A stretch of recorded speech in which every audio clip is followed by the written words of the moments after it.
Bismillahirrahmanirrahim. Assalamualaikum warahmatullahi wabarakatuh. Kami dari kelompok 6 akan melaporkan laporan akhir praktikum IPA. Kami beranggotakan Sylvia Setiawati, Tarino Nurliza, dan Winda Yolanda.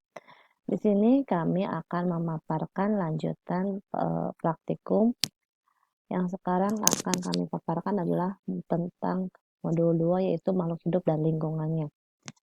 Dalam modul kedua ini, kami telah mengamati pencemaran lingkungan, yaitu yang pertama pengaruh deterjen terhadap tumbuhan akar bawang merah. Kami mengamati pertumbuhan akar bawang merah yang telah diberi beberapa konsentrasi dari deterjen.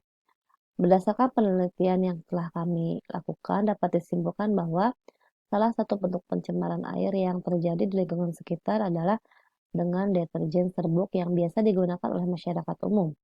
Karena dalam deterjen mengandung kadar tertentu yang dapat mengganggu kehidupan organisme, ditandai dengan terhambatnya pertumbuhan suatu makhluk hidup, bahkan jika kadarnya berlebih dapat berakibat matinya makhluk hidup tersebut, seperti dalam gambar, di mana semakin besar konsentrasi dari deterjen itu yang diberikan kepada bawang merah akan menghambat pertumbuhannya.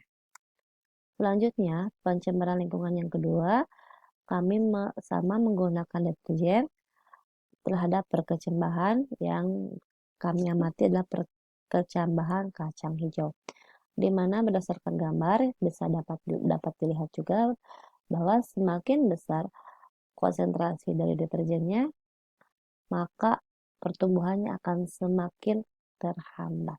Ya, salah satu bentuk pencernaan air yang terjadi di lingkungan sekitar kita adalah deterjen serbuk yang bisa digunakan, karena deterjen dalam kadar tertentu dapat mengganggu kehidupan organisme, mulanya dari terhambat pertumbuhan, bahkan jika kadarnya berlebih dapat berakibat matinya makhluk hidup tersebut. Lanjut ke modul 3 tentang makanan. Di sini kami menguji beberapa makanan. Yang pertama, untuk menguji jenis zatnya. Dalam praktikum ini kami mengelompokkan bahan makanan berdasarkan kandungan gizinya. Nah, untuk praktikum yang telah kami laksanakan terhadap beberapa sayuran atau makanan di sini, yang pertama disimpulkan bahwa karbohidrat itu merupakan makanan pokok yang berguna sebagai sumber zat tenaga. Karbohidrat dapat ditemukan pada kentang, jagung, ubi jalar, labu siam, dan mengkuang. Sementara protein adalah zat pembangun dari protein itu sendiri. Ada protein hewani dan protein nabati. Protein nabati dari kacang-kacang, kacang tanah, toge, kacang panjang, terong hijau, dan labu siam. Sedangkan di protein hewani itu ada dari telur ya. Untuk lemaknya sendiri bersumber sebagai sumber energi dan cadangan energi yang terdapat pada kacang tanah, kacang panjang, dan ubi jalar. Sedangkan untuk vitamin itu yang berguna sebagai zat pembangun terdapat dalam tomat, brokoli, jagung, cabai, terong hijau, labu siam, ubi jalar, seledri, wortel, timun, lada bokor, bayam, dan daun paya, dan pisang. Untuk praktikum yang kedua dari makanan adalah kami mengelompokkan sayuran.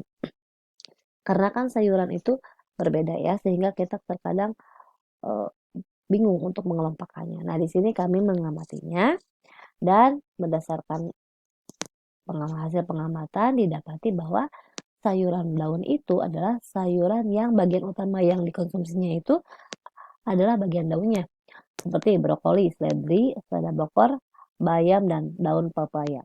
Untuk sayuran buahnya itu yang diolah menjadi hidangannya itu adalah buahnya, seperti tomat, terong hijau, cabai melinjo, labu siam, jagung, timun, dan kacang merah. Sedangkan untuk sayuran umbi atau sayuran akar itu yang dimakannya adalah bagian umbinya atau bagian akarnya, seperti kentang, mengkuang, ubi jalar, dan wortel. Untuk sayuran kacang-kacangan yang diutamakan menjadi atau diolah menjadi makanan adalah biji yang berupa kacang-kacangannya seperti kacang panjang, kacang tanah, dan melinjo. Untuk sayuran tanah sendiri yang diolah menjadi makanan adalah tunasnya seperti itu. Nah, selanjutnya kami membuat menu makanan. Di sini ada 2 menu yang kami amati. Di sini ada mie kocok dan pecel. Di sini kami mengamati kandungan apa saja yang terkandung dalam kedua menu tersebut. Sehingga dapat disimpulkan bahwa bahan makanannya itu dibagi menjadi bahan utamanya itu adalah mie ya atau bahan karbohidrat. Sedangkan bahan makanan lauk pauknya itu ada dari tahu, bakso, kaki sapi, kecap, dan kerupuk.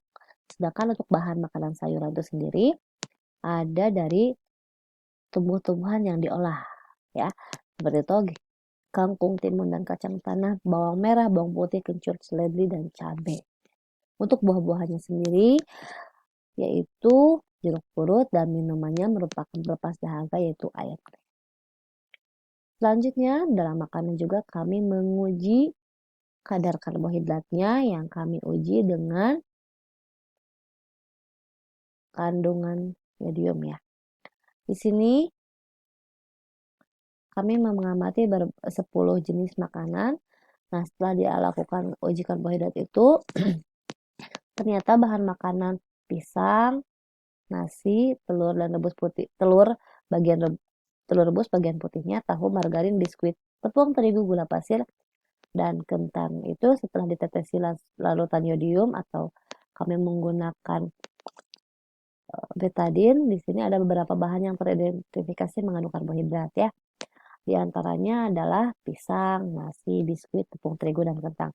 Sedangkan yang tidak memberikan reaksi itu adalah makanan yang tidak mengandung karbohidrat seperti apel, telur rebus yang bagian putihnya saja, tahu, margarin, dan gula pasir. Sekian ya. Oke, selanjutnya adalah uji protein yang kami amati. Uji protein itu kami mengamati beberapa makanan juga yang menjadi patokannya atau kontrol indikatornya itu adalah bulu ayam yang dibakar.